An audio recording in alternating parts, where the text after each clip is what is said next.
मजदूर यद्यपि दूर तक भारी बोझ लेकर चलने के कारण बहुत थक गया था, तथापि उस कमरे की सामग्री और सजावट देखकर अपना श्रम भूल गया और वह प्रसन्न चित्त से इस शोभा को देखने लगा। विशेषतः उसे सिंहासन पर बैठी हुई अति सुंदर स्त्री ने बहुत आकृष्ट किया। उसे बाद में मालूम हुआ कि सिंहासन पर बैठी स्त्री का नाम जुबेदा है। वह उस घर की मालकिन है। जिस स्त्री ने दरवाजा खोला था उसका नाम साफी था और जो स्त्री बाजार से उस पर सामान लदवा कर लाई थी उसका नाम अमीना था। जुबेदा ने कहा, बीबियों, इस बेचारे मजदूर के सर से सामान तो उतारो, यह बोझ के मारे मरा जा रहा है। साफी और आमीना ने मिलकर उसके सिर से टोकरा उतरवाया और उसमें से सामान निकालने लगी। जुबेदा ने उसे इतना पैसा दिया जो उसकी साधारण मजदूरी से कहीं अधिक था। वह आशा से अधिक मजदूरी पाकर खुश तो बहुत हुआ, लेकिन उसका मन वहां की वस्तुओं में इतना लगा था कि वह वापस न हुआ। इतने में ही अमीना ने अपने चेहरे से नकाब उतार दिया। मजदूर ने अब तक तो झलक भर देखी थी, अब तो उसे पूरी नजर भर देखा तो ठगा सा खड़ा रह गया। उसे यह देखकर भी आश्चर्य हुआ कि यद्यपि घर में 3 ही स्त्रियां थीं, तथापि खाने पीने की सामग्री इतनी ज्यादा थी जो 30 व्यक्तियों को काफी होती। मजदूर वहां से हटा तो जुबेदा ने पहले तो सोचा कि वह कुछ देर और सुस्ताना चाहता है, लेकिन जब उसे बहुत देर हो गई तो उसने कहा कि क्या बात है, तू जाता क्यों नहीं? क्या तुझे मजदूरी कम मिली है? अमीना, इसे कुछ और पैसे देकर विदा करो। मजदूर ने कहा, मालकिन, मैंने मजदूरी तो आशा से अधिक पाई है, किंतु आपके सम्मुख कुछ निवेदन करना चाहता हूं। मैं जानता हूं कि जो मैं कहना चाहता हूं वह मेरी उद्दंडता है, किंतु मुझे आशा है आप मुझे क्षमा करेंगी और मेरी बातों पर नाराज नहीं होंगी। मुझे यहाँ बहुत सी बातें आश्चर्यजनक लग रही हैं। मैंने आप जैसी रूपवती कोई भी महिला नहीं देखी। मुझे यह देखकर भी बड़ा आश्चर्य हुआ है कि यहाँ कोई पुरुष नहीं है और बगैर पुरुष के स्त्रियों का रहना और बगैर स्त्रियों के पुरुषों का रहना दोनों ही बहुत अजीब बातें हैं। मजदूर तो था ही बातूना, इसलिए बोलता चला गया। उसने बागदाद नगर में प्रचलित तरह तरह की कहावतें सुनाई। इनमें से एक कहावत थी, जब तक 4 व्यक्ति एक साथ भोजन ना करें भोजन में स्वाद नहीं आता और खाने वाले तृप्त नहीं होते। उसका आशय था कि उन स्त्रियों के बीच में वही पुरुष और दूसरे उन 3 के अलावा चौथा व्यक्ति भी नहीं है, इसलिए भोजन के समय उसे भी खाने के लिए बैठा लिया जाए। जुबेदा उसकी बातें सुनकर हंसने लगी और बोली, तू अपनी बेकार की बातें और सलाहें अपने पास रख। हम तीनों स्त्रियां बहनें हैं और अपने सारे काम खुद ही अच्छी तरह कर लेती हैं और अपने सारे काम खुद ही अच्छी तरह चलाती हैं और इस तरह चलाती हैं कि किसी को पता नहीं चलता। हम लोग नहीं चाहते कि कोई हमारे भेद को जाने। मजदूर ने कहा, मेरी मालकिन, आप तो अत्यंत चतुर और बुद्धिमान हैं, लेकिन आप मुझे भी निरक्षर और गवार न समझें। यह तो भाग की बात है कि मुझे पेट पालने के लिए मजदूरी करनी पड़ती है, वरना मैंने बहुत सी इतिहास और ज्ञान की पुस्तकें पढ़ी हैं।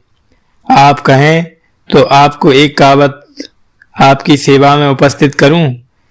यह कहावत है कि बुद्धिमान को चाहिए कि चतुर से अपना भेद न छुपाए, क्योंकि चतुर व्यक्ति को किसी का भेद छुपाए रखना आता है। अगर आप मुझ पर अपना कोई भेद प्रकट करेंगी तो वह ऐसा ही होगा जैसे कोई चीज किसी कमरे में बंद करके ताला लगा दिया जाए और ताले की चाबी खो जाए। जुबेदा समझ गई कि यह मजदूर बुद्धिमान और पढ़ा लिखा है और इसका साथ करने में कोई बुराई नहीं है। और इसे अपने साथ बिठाकर खाना भी खिलाया जा सकता है। फिर भी उसने उसकी बुद्धि की परीक्षा लेने के लिए मजाक में कहा, देखो भाई, हमने तो पैसा और मेहनत लगाकर इस भोजन को तैयार किया है, तुमने तो इस पर कुछ खर्च नहीं किया, फिर तुम्हें अपने खाने में क्यों सम्मिलित करें। साफी ने भी उससे कहा, तुमने यह कहावत तो सुनी ही होगी कि छूचा किन पूछा। इन बातों का बेचारे मजदूर के पास कोई उत्तर न था और उसने कहा कि आप लोग ठीक कहती हैं, मैं जा रहा हूं। लेकिन अमीना ने अपनी बहनों से उसकी वकालत की और कहा, इसे यहीं रहने दो, यह अपनी बातों से हमारा मनोरंजन करेगा और अपने विनोदी स्वभाव के कारण हमें हंसाता रहेगा। तुम्हें नहीं मालूम यह जबरदस्त किस्म का मस्करा है। बाजार में यहाँ तक सारे रास्ते यह हंसी मजाक की बातों से मुझे हंसाता आया है। मजदूर को अमीना की बातें सुनकर बड़ा संतोष हुआ। उसने कहा, आप लोगों की बड़ी कृपा होगी अगर आप मुझे अपने साथ रहने दें। मैं गरीब हूं, किंतु किसी का उपकार मुफ्त में नहीं लेना चाहता। और तो और मेरे पास कुछ नहीं, लेकिन अपनी कृपा के बदले यह मजदूरी जो आपने मुझे दी है वह स्वीकार कर लीजिए। यह कहकर मजदूर ने जुबेदा के सामने मजदूरी के पैसे बढ़ा दिए। जुबेदा ने मुस्कुराकर कहा, हम दी हुई चीज वापस नहीं लेते। तुम हमारे साथ रहकर हमारे खान पान में सम्मिलित हो सकते हो, लेकिन शर्त यह है कि हम लोग जो चाहे कुछ करें, उसके बारे में तुम हमसे कुछ नहीं पूछोगे। मजदूर ने यह स्वीकार कर लिया। इतने में अमीना ने अपनी बाहर जाने वाली पोशाक उतार दी और तंग कपड़ों में कमर कसे हुए उसने नाना प्रकार के व्यंजन, कलियां, कीमा, कोफ्ता, कोरमा, कबाब और अन्य कई प्रकार के स्वादिष्ट व्यंजन और उनके अलावा अन्य स्वादिष्ट वस्तुएं और मदरा की सुराही प्याले लाकर उचित स्थानों पर रख दिए। फिर तीनों बहनें वहां आकर बैठ गईं और चौथा मजदूर को भी बैठा लिया। मजदूर बड़ा ही प्रसन्न हुआ। उसने थोड़ा सा भोजन किया।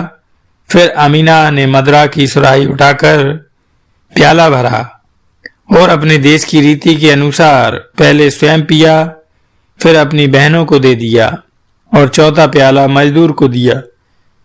मजदूर ने अमीना का आदर पूर्वक हाथ चूमकर प्याला ले लिया और उसे पीने के पहले इस आशय का एक गीत गाया कि जिस प्रकार इत्र से वायु सुगंधित हो जाती है, उसी प्रकार अगर पिलाने वाला मनोरम हो तो मदरा में नई सुगंध आ जाती है। यह गीत सुनकर तीनों स्त्रियां बहुत प्रसन्न हुईं और उन्होंने एक दूसरे के बाद कई गीत शराब के नशे में गाए। इस राग रंग में बहुत देर हो गई और रात हो गई। साफी ने अपनी बहनों से कहा, अब तो इस मजदूर को हमने खिला पिला दिया है, अब इसका कोई काम नहीं, इससे कहो अपने घर जाए। मजदूर को ऐसा सुखद संग छोड़ने में बड़ा दुख हुआ। उसने कहा कि यह मेरे लिए बड़े दुर्भाग्य की बात है कि ऐसी हालात में मुझे घर से निकाला जा रहा है। मैं इस नशे की दशा में किस प्रकार अपने घर पहुंच सकूंगा। कृपया रात भर मुझे यहाँ रहने की अनुमति दे दें, यही किसी कोने में पड़ा रहूंगा। अमीना ने फिर उसकी वकालत की और कहा, यह बेचारा ठीक कहता है, कहाँ अंधेरे में ठोकरें खाता फिरेगा। हम लोगों ने पहले तो इसे अपने साथ खाने पीने की अनुमति दे दी, अब इसे निराश ना करो, यहीं पड़ा रहने दो। जुबेदा ने अमीना के कहने पर उसे रहने की अनुमति दे दी, लेकिन फिर कहा, शर्त यही है कि हम भला बुरा जो भी करें तुम उसके बारे में कुछ पूछताछ नहीं करोगे। मजदूर ने कहा, आप मुझ पर जो भी शर्त लगाएंगी मैं मानूंगा। जुबेदा ने कहा कि हम तुम पर कोई शर्त नहीं लगा रहे हैं, उधर देखो क्या लिखा है। मजदूर ने एक दरवाजे के अंदर जाकर देखा तो मोटे मोटे सुनहरे अक्षरों में लिखा था, इस भवन के अंदर जाने वाला कोई व्यक्ति यदि ऐसी बातों के बारे में पूछेगा जिनसे उसका कोई संबंध नहीं है तो उसे बड़ी क्लेश कारक बातें सुनने को मिलेंगी। उसे बड़ा कष्ट होगा और वह बहुत पछताएगा। मजदूर ने कहा, आप चिंता न करें, मैं अपना मुंह बंद रखूंगा। फिर अमीना रात का भोजन लाई और चारों ओर दीपक और सुगंधियां जलाईं। इससे सारा भवन आलोकित और सुवासित हो गया। इसके बाद तीनों स्त्रियां और मजदूर भोजन करने लगे और मदिरा पीकर अपने अपने क्षेत्र की भाषाओं के गीत गाने लगे और राग रानियां छेड़ने लगे। थोड़ी देर में ज्ञात हुआ जैसे कोई दरवाजा खोलने को कह रहा है। यह शब्द सुनकर साफी खड़ी हो गई, क्योंकि दरवाजा खोलने वही जाती थी। उसने जाकर दरवाजा खोला और कुछ देर में वापस आकर कहा, दरवाजे पर एक ही जैसे लगने वाले 3 फकीर खड़े हैं। जुबेदा, तुम उन्हें देखकर बहुत हंसोगी। वे तीनों ही दाहिनी आंख से काने हैं और सभी के सिर, दाढ़ी, मूछें, यहाँ तक कि भौवें भी मुड़ी हुई हैं। वे इसी समय बागदाद में प्रविष्ट हुए हैं और चाहते हैं कि उन्हें एक रात ठहरने के लिए जगह दे दी जाए। सुबह वे चले जाएंगे। बहन, मेरी प्रार्थना है कि उन्हें यहाँ रहने की अनुमति दे दो। वे रात को यहाँ रहकर हम लोगों का कुछ भला ही करेंगे, हमें किसी प्रकार का कष्ट न पहुँचाएंगे। जुबेदा ने साफी से कहा, अगर तुम यही चाहती हो तो उन्हें ले आओ, लेकिन उन्हें भी हमारे घर पर मेहमानी की शर्त बता देना और कह देना कि अंदर दीवार पर जो कुछ लिखा है उसे पढ़ लें। साफी बहन की अनुमति पाकर प्रसन्नता पूर्वक दौड़ी गई और तीनों फकीरों को अंदर ले आई। फकीरों ने जुबेदा और अमीना को झुककर सलाम किया। दोनों ने सलाम का जवाब देकर उनकी कुशल क्षेम पूछी। इसके बाद उन्होंने फकीरों से भोजन करने को कहा। फकीरों ने मजदूर को देखकर कहा कि यह तो अरब का मुसलमान मालूम होता है। अरब के लोग धर्म के बड़े पक्के होते हैं, किंतु यह तो धर्म विरुद्ध मदिरा पान कर रहा है। मजदूर यह सुनकर बड़ा क्रुद्ध हुआ और बोला, तुम लोग कौन बड़े धर्मचारी हो? तुम लोगों ने दाढ़ी मूछें मुड़वाकर इस्लाम के नियमों का उल्लंघन नहीं किया। तुम्हें मेरे व्यवहार पर आपत्ति करने और मुझे नसीहत देने का क्या अधिकार है? स्त्रियों ने कहा कि तुम लोग यह बेकार की बहस छोड़ो और रंग में भंग ना करो। लोग खाओ पियो। फकीर लोग नशे में आए तो बोले, यहाँ कोई बाजा हो तो हम लोग कुछ गाएं बजाएं। साफी ने उन्हें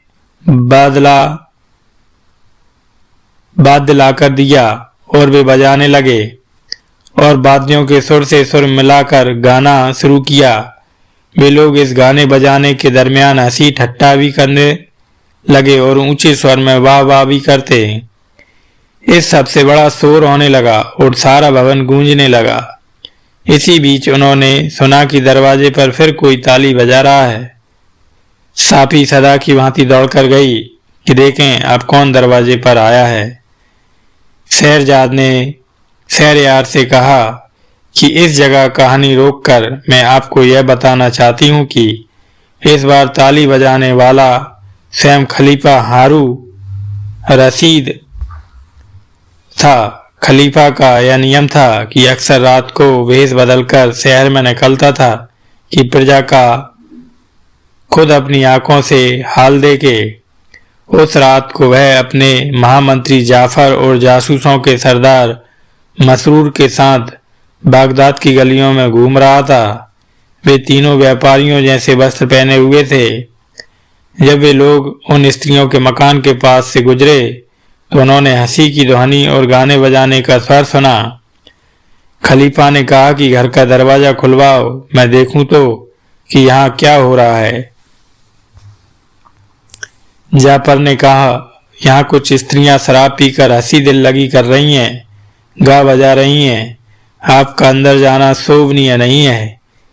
यह भी हो सकता है कि वे अपने राग रंग में विघ्न पड़ते देखकर नशे की हालत में आपका कुछ अपमान कर बैठें, किंतु खलीफा ने उसकी सलाह न मानी और आदेश दिया कि तुम जाकर दरवाजा खुलवाओ। अतएव जाफर ने दरवाजा खुलवाया। सापी ने दरवाजा खोला तो जाफर उसके रूप को देखता रह गया। फिर उसने जल्दी से एक कहानी गढ़ी। उसने कहा, सुंदरी, हम तीनों व्यापारी मोसिल नगर के निवासी हैं। हम व्यापार की वस्तुएं लेकर यहाँ आए हैं और एक सराय में ठहरे हैं। आज की रात को यहाँ के एक व्यापारी ने हमें दावत दी थी। हम उसके घर गए। उसने हमें बड़ा स्वादिष्ट भोजन कराया और उत्तम मदिरा पीने को दी। हम लोग नशे में आ गए तो उसने नृत्यांगनाओं को बुलाकर नाचने की आज्ञा दी। इस राग रंग में काफी समय हो गया और नशे की हंसी और नाच गाने से बाहर काफी आवाज जाने लगी। उसी समय संयोगवश शहर का कोतवाल गश्त लेकर उधर से निकला और उसने उस घर पर छापा मार दिया। दरवाजा खुलवाकर उसने सब उलट पुलट कर दिया और कई आदमियों को गिरफ्तार कर लिया। हम लोग जान बचाकर एक दीवार से बाहर कूद गए। यह कहकर जाफर ने कहा, हम लोग इस शहर में किसी को नहीं जानते, ना यहाँ के मार्ग पहचानते। हमें डर लग रहा है कि हम इधर उधर भटकते हुए सराय पर कैसे पहुंचेंगे। फिर संभव है सराय का दरवाजा बंद हो गया हो और हम रात भर गलियों में भटकते रहें। यह भी संभव है कि वहीं कोतवाल गश्त लगाता हुआ निकले और हम लोगों को बंद कर दे। हमारी दशा बड़ी दयनीय है। सुंदरी, तुम दया करके अनुमति दे दो तो हम रात भर के लिए तुम्हारे मकान में किसी जगह पड़े रहें। अगर तुम हमें अपनी संगति के योग्य समझो तो हमें अपने गाने बजाने में शामिल कर लो। हम लोग यह तो समझ गए हैं कि तुम लोग गाने बजाने में अति निपुण हो। हमें भी संगीत में रुचि है और हम भी अपनी कला से तुम्हारे आमोद प्रमोद में योग दे सकते हैं। साथी ने कहा, मैं इस घर की मालकिन नहीं हूँ, तुम लोग जरा देर यहीं ठहरो। मैं मालकिन से तुम्हारी बात करती हूँ। अगर उसने अनुमति दे दी तो फिर कोई दिक्कत नहीं रहेगी और तुम लोग आराम से यहाँ रात बिता सकोगे। यह कहकर साफी अंदर गई और अपनी बहनों से नए व्यापारियों की दशा और उनकी प्रार्थना की बात की। उन दोनों ने आपस में और साफी के साथ मंत्रणा की और साफी से कहा, उन्हें भी अंदर ले आओ। अतएव साफी वहां जाकर खलीफा जाफर और मसरूर को अंदर ले आई। तीनों ने बड़ी शिष्टता और सम्मान से स्त्रियों और फकीरों को प्रणाम किया। उन सब ने उन्हें व्यापारी समझकर उनके अभिवादन का यथायोग उत्तर दिया। जुबैदा ने, जो तीनों बहनों में सबसे बड़ी और सबसे बुद्धिमान थी, उनसे उनकी कुशल क्षेम पूछी और कहा कि हम लोग जो कुछ कहें उसका तुम लोग बुरा ना मानना। जाफर ने कहा, तुम सुंदरियों के मुंह से ऐसी कौन सी बात निकल सकती है जिसका किसी को बुरा लगे।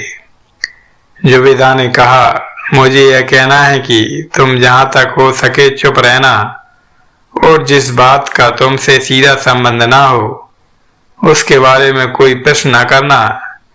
अगर तुमने ऐसा ना किया तो हम तुमसे क्रुद्ध हो जाएंगे और इसका फल तुम्हारे लिए अच्छा ना होगा। मंत्री ने कहा कि अगर तुम्हारा यही आदेश है तो हम ऐसा ही करेंगे और किसी बात के बारे में प्रश्न नहीं करेंगे।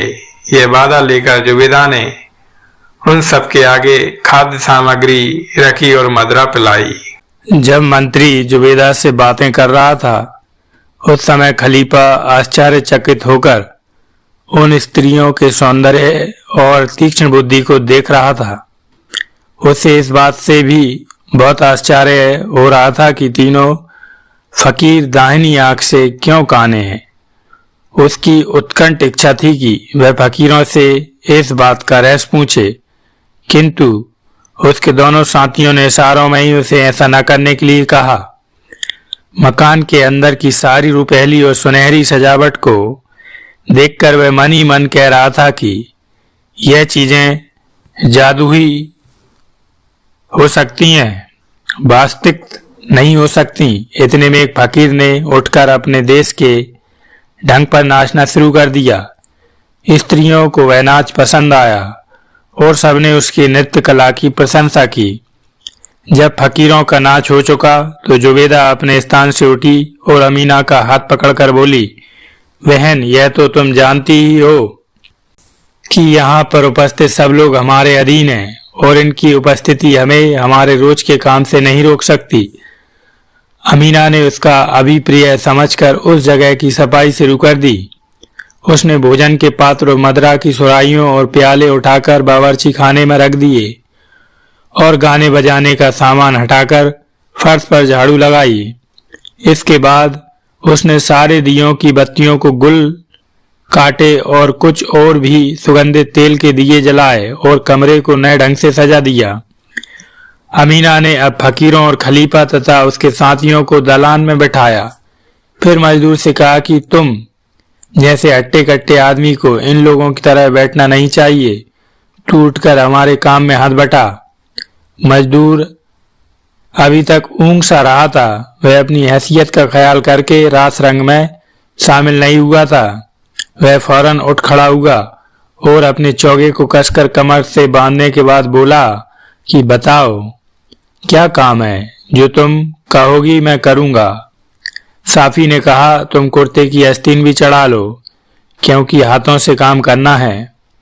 कुछ देर बाद अमीना ने दलान में एक चौकी बिछाई और मजदूर को अपने साथ ले जाकर एक कोठरी से 2 काली कुत्तियां खींचती हुई लाई। दोनों कुत्तियों के गले में पट्टे बंधे थे और पट्टों में जंजीरें बंधी थीं। मजदूर उसकी आज्ञा के अनुसार दोनों कुत्तियों को दलान में ले गया। अब जुबैदा गुस्से में झटके के साथ उठ खड़ी हुई। उसने एक ठंडी सांस भरी और आस्तीन ऊपर चढ़ाई। फिर उसने साफी के हाथ से एक चाबुक लिया और मजदूर से कहा कि एक कुतिया की जंजीर अमीना के हाथ में दे दो और दूसरी को मेरे पास ले आओ। मजदूर उसकी आज्ञा अनुसार एक कुतिया को खींचकर जुबैदा के पास लाया तो कुतिया बड़े आर्त स्वर में चिल्लाने लगी। वह दानिय दृष्टि से जुबैदा की तरफ देखती जाती थी और उसके पैरों पर अपना सिर भी रगड़ती जाती थी। जुबैदा ने उसके इस अनुनय पर कुछ ध्यान न दिया और सड़ासड़ उसे चाबुक मारना शुरू किया। मारते मारते जब जुबैदा का दम फूल गया तो उसने मारना बंद कर दिया। फिर मजदूर के हाथ से कुतिया की जंजीर लेकर उसके अगले पंजे पकड़कर पिछले पैरों पर खड़ा किया। कुतिया और जुबैदा एक दूसरे को देखकर बड़े दुख के साथ आंसू बहाने लगी। फिर जुबैदा ने रुमाल से कुतिया के आंसू पोंछे और उसे प्यार करके उसका मुंह चूमा। फिर मजदूर को उसकी जंजीर थमाकर कहा, इस कुतिया को दलान में ले जा और दूसरी को यहाँ ला। मजदूर ने उस कुतिया को ले जाकर दलान में बांधा और अमीना के हाथ से दूसरी कुतिया लेकर जुबैदा के पास लाया। जुबैदा ने इस कुतिया को भी पहली कुतिया की भांति खूब मारा। फिर उसकी आंखों में आंखें डालकर रोई और उसके आंसू पोंछकर मुंह चूमकर प्यार किया। इसके बाद मजदूर ने इस कुतिया को भी दलान में ले जाकर बांध दिया। तीनों फकीरों, खलीफा और उसके साथियों को यह सब देखकर बड़ा आश्चर्य हुआ कि पहले तो जुबैदा ने अत्यंत निर्दयता से कुतियों को पीटा, फिर उसके साथ मिलकर रोई भी। इसके अलावा मुसलमानों के धर्म में कुत्ते अपवित्र जंतु माने जाते हैं। जुबैदा जैसी सुसंस्कृत महिला का कुत्तियों के आंसू पोंछकर उनका मुंह चूमना किसी की समझ में नहीं आ रहा था। विशेषतः खलीफा अपनी उत्सुकता नहीं रोक पा रहा था। उसने इशारे से मंत्री से कहा कि इस रहस्य को पूछना चाहिए।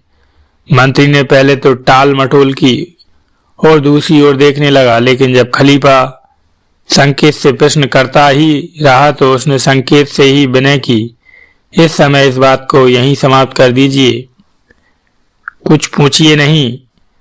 जुबैदा कुत्तियों को पीटने के बाद कुछ देर तक सुस्ताती रही। फिर साफी ने उससे कहा, बहन तुम अपने स्थान पर आ बैठो तो हम अगला काम करें। जुबेदा ने कहा, अच्छा। फिर वह दलान में आकर एक पहले से बिछी हुई चौकी पर बैठ गई।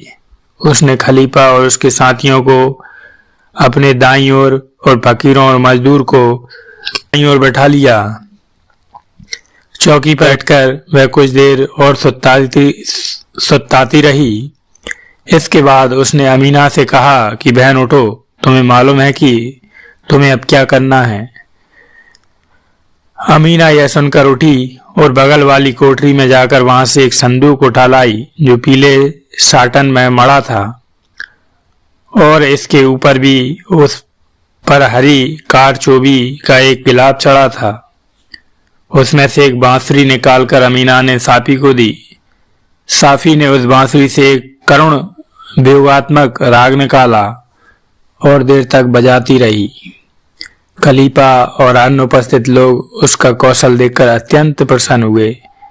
फिर साफी ने अमीना से कहा कि अब तुम बांसुरी बजाओ, मैं बजाते बजाते थक गई। अमीना ने बांसुरी लेकर कुछ देर तक सुर मिलाया, फिर एक बड़ा मधुर राग बजाना शुरू किया और बजाते बजाते उसमें मग्न हो गई। जुबेदा ने उसके वादन की बड़ी प्रशंसा की और कहा कि अब बस करो, तुम्हारे दुख के कारण बड़ी दुखद दशा हो रही है। अमीना इतनी भाव बेहाल हो गई कि जुबेदा की बात का कोई उत्तर न दे सकी, बल्कि जान पड़ता था कि वह अपने होश हवास खो बैठी थी, क्योंकि उसने अपने ऊर्ध्व वस्त्र को उतार फेंका। अब सब लोगों ने देखा कि उस सुंदरी के दोनों कंधों पर काले दाग पड़े हैं, जैसे किसी ने उसे निर्दयता से मारा हो। दाग उसके कंधों पर ही नहीं, बाहों पर भी पड़े थे। सब लोग इस कांड को देखकर और भी हैरान हुए। अमीना की हालत इतनी खराब हो गई थी कि वह डगमगाने लगी और गिरने गिरने को हुई और जुबेदा और साफी ने दौड़कर उसे संभाला। धीमे से बोला, कितने दुख की बात है कि हम इतनी अद्भुत घटनाएं देख रहे हैं और उनके बारे में किसी से पूछ भी नहीं सकते। खलीफा ने यह बात सुन ली और उन फकीरों के पास आकर उनसे पूछा कि क्या तुम लोगों में किसी को इन स्त्रियों का और कुत्तियों को पीटने का रहस्य ज्ञात है? फकीरों ने कहा, हम में से कोई भी इन बातों को नहीं जानता। हम लोग आज ही रात को तुम्हारे यहाँ आने से कुछ ही पहले यहाँ पहुंचे हैं। खलीफा की उत्सुकता और बढ़ी। उसने कहा, हो सकता है कि यह आदमी जो तुम्हारे पास बैठा है इसे कुछ ज्ञात हो। फकीर ने इशारे से मजदूर को अपने और निकट बुलाया और पूछा कि क्या तुम्हें मालूम है कि जुबेदा ने दोनों कुत्तियों को क्यों पीटा और अमीना के कंधों और वहां पर काले दाग कैसे हैं? मजदूर ने कहा, मैं भगवान की सौगंध खाकर कहता हूँ, मुझे भी कुछ नहीं मालूम। मैं तो इस घर में आज ही आया हूँ और इस घर में यही 3 स्त्रियां रहती हैं। खलीफा और फकीरों ने सोचा था कि वह आदमी उन स्त्रियों का सेवक होगा। अब सबको विश्वास हो गया कि भेद खुलने की कोई संभावना नहीं है, लेकिन खलीफा हार मानने को तैयार नहीं हुआ। उसने कहा, हम लोग 7 मर्द हैं और यह सिर्फ 3 औरतें हैं। हम सब मिलकर इनसे भेद को पूछें। अगर यह लोग खुशी खुशी बता दें तो ठीक है, नहीं तो हम जोर जबरदस्ती करके भी इनसे बात उगलवा लेंगे। मंत्री की राय इसके विपरीत थी। उसने खलीफा के कान में कहा, हम सबका यहाँ पर बड़ा स्वागत सत्कार किया गया है और गाने बजाने से भी हमारा मनोरंजन हुआ है। ऐसी दशा में जोर जबरदस्ती ठीक नहीं। फिर वह भी देखें कि इन स्त्रियों ने किस शर्त पर हमें अपना अतिथि बनाया है। हमने भी उनकी यह शर्त मानी है कि हम कुछ पूछताछ नहीं करेंगे। अगर हम अपना यह वादा तोड़ेंगे तो यह लोग क्या हमें बेईमान नहीं कहेंगी? और उन्होंने हमारे लिए ऐसा कहा तो हमारे लिए डूब मरने की बात होगी। मंत्री ने आगे समझाया, आप यह विचार भी कर लें कि जब इन स्त्रियों ने हमारे सामने इतने आत्मविश्वास से चुप रहने की शर्त रखी है तो मालूम होता है कि इनके पास कोई ऐसी शक्ति है जिससे यह लोग शर्त तोड़ने वाले को दंड भी दे सकती हैं। ऐसा हुआ तो हमारे लिए और भी लज्जा की बात हो जाएगी। चाहे हम बाद में इन्हें कितना भी दंड दे दें, मुझे यह भी कहना है कि अब रात बीत चुकी है। इस समय आप कुछ न कहें, सवेरा होने पर है। मैं इन सारी स्त्रियों को पकड़कर आपके दरबार में ले आऊंगा और आप जो चाहें इनसे पूछ लीजिएगा। खलीफा को ऐसी जिद सवार हुई कि उसने ऐसे सत परामर्श पर कान न दिया और मंत्री को छिड़क दिया कि तुम चुप रहो, मैं सुबह तक प्रतीक्षा नहीं कर सकता। उसने फकीरों से कहा कि तुम इस बात को जुबेदा से पूछो। उन्होंने इनकार कर दिया कि हमारा साहस नहीं है। फिर उन सब ने जोर देकर मजदूर को यह पूछने पर राजी कर लिया। जुबेदा ने इन लोगों को खुसर पुसर करते देखा तो उनसे पूछा कि तुम लोग आपस में क्या बात कर रहे हो। मजदूर ने कहा, सुंदरी, मेरे साथी जानना चाहते हैं कि आप दोनों कुत्तियों को निर्दयपूर्वक पीटकर क्यों रोईं और जो स्त्री अपनी सुध-बुध खो बैठी उसके कांधों पर बाहों पर काले दाग कैसे हैं। जुबेदा यह सुनकर आग बबूला हो गई। उसने सब लोगों से पूछा कि तुम सब ने मजदूर से कहा था कि यह बात मुझसे पूछे। सब ने एक मत होकर कहा कि जाफर को छोड़कर हम सभी ये बातें जानना चाहते थे और हमने मजदूर से कहा था कि आपसे ये बातें पूछे। जुबेदा ने कहा, तुम सभी लोग बेईमान हो। तुम सब ने प्रतिज्ञा की थी कि यहाँ किसी बात के बारे में कुछ ना पूछोगे और तुम अपनी उत्सुकता पर बिल्कुल संयम ना रख सके। हमने दया करके तुम सबको रात का ठिकाना दिया और तुम एक साधारण सी प्रतिज्ञा ना निभा सके। अब तुम्हारा सत्कार मेरे लिए बिल्कुल आवश्यक नहीं है और तुम लोगों को अपने किए का फल भुगतना चाहिए। यह कहकर जुबेदा ने धरती पर पांव पटक कर 3 बार ताली बजाई और जोर से कहा, तुरंत आओ।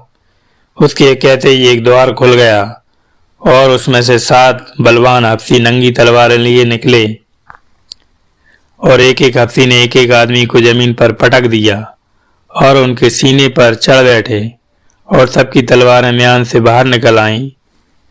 खलीफा क्षोभ और लज्जा के मारे मरा जा रहा था। उसे ऐसे व्यवहार की क्या आशा हो सकती थी।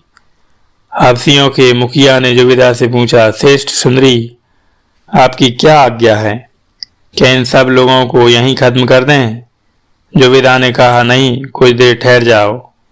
पहले इन लोगों से यह तो पूछ लें कि यह हैं कौन और क्यों आए थे। यह कहकर उसने 7 मेहमानों से कहा, तुम लोग अपना अपना हाल बताओ। मजदूर ने रो रो कर कहा, भगवान के लिए मुझे छोड़ दो, मेरा कोई दोष नहीं है। मैं तो इन लोगों के बहकावे में आ गया। काने फकीर जहाँ जाएंगे वहीं दुर्दशा लाएंगे। जुबेदा को यह सुनकर हंसी आ गई। वह बोली, ऐसे कोई नहीं छूटेगा। पहले हर आदमी अपना हाल बताए कि वह वास्तव में कौन है, कहाँ से आया है, उसमें क्या क्या गुण है और यहाँ आने का क्या कारण है।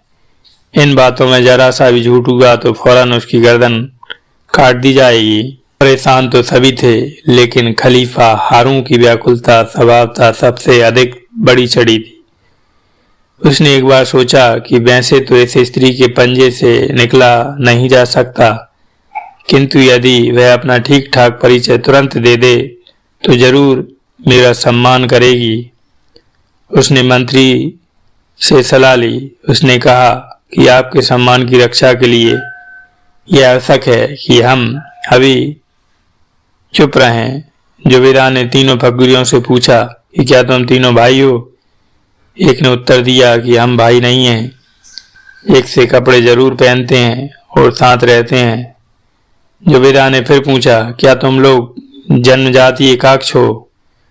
उनमें से एक ने कहा कि ऐसा नहीं है, हम ऐसी विपत्तियां में घिरे जो न केवल जानने बल्कि इतिहास में लिखे जाने योग्य हैं। उन्हीं से हमारी आंखें जाती रहीं और उन्हीं के कारण हमने अपनी दाढ़ी, मूछ और भौवें मुंडवा डाली और फकीर बन गए।